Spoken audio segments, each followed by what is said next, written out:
We have been learning about making connections this week. We think about other things that we've heard or done or seen that are similar to what the story or the article is that we're reading. And you can do that with other books too, not just in this time. You should take what we're learning here and use it as you read books in the in your free time, in reading class. Just anytime you read books, you should use these strategies to help you understand what you're reading better.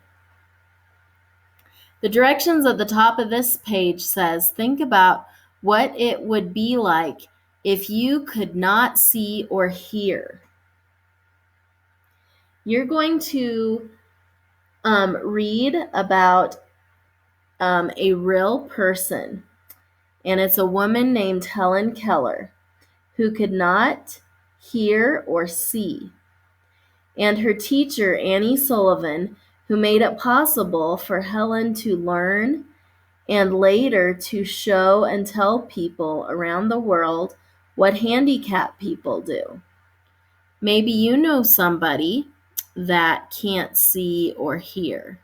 Or maybe you've read a book about this woman, Helen Keller, before. Or you've read a story about someone that had a disability. Annie Sullivan had a hard life. She grew up alone and very poor. Annie had trouble with her eyes too. She could not see well. One day, after Annie grew up, a family called her. They needed help with their daughter. Their little girl's name was Helen Keller. Helen needed a teacher. Helen could not see.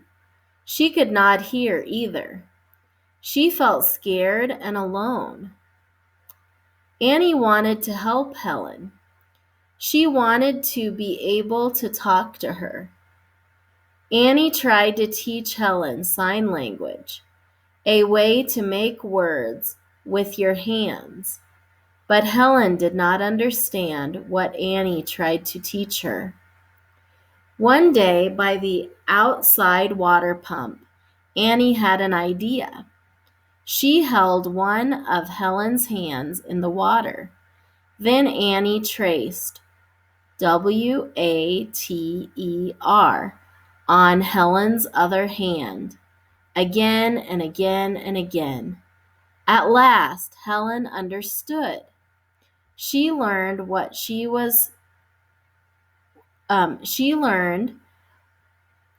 what she was feeling had a name. Helen was on her way to a lifetime of learning. A time when it was hard to learn something new was? When was a time that it was hard for you to learn something new? Write that on the blank. Number 1 says, what is the best title for this passage? How to talk with your hands? Would it mostly be about that? Would it mostly be about writing on your hand? Would it be about a good teacher? And how water feels? This is a little bit of a tricky question. You got to think about what is most of this article talking about.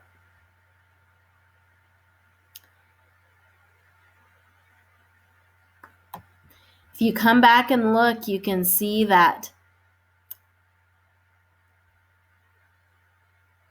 kind of which one of those would make the most sense.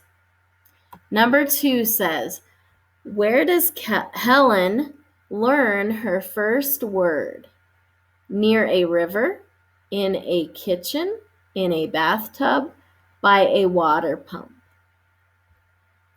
If you don't remember from the story, remember you can come back and look and see if you can find where it tells. Number 3, how does Helen feel before Annie comes? Does she feel A, alone, B, funny, C, happy, or D, angry? Again, you can look back to the story and see if you can find the paragraph where it tells how she felt. You can kind of scan. You don't have to read back every single thing. You can kind of skim with your eyes and look and see if you can find any words like how she felt, and then see what it says after that. As you go back to the story, that's a good way to help you find things, not to read the whole thing again, but to kind of scan with your eyes and see if you can see it. Number 4 says, using hand signs helps people see faces, share ideas, hear sounds, smell foods. What does using sign language or hand signs, what does that help people to do? Does it help them see other people's faces? Does it help them share their ideas with others? Does it help them hear? Or does it help them smell food?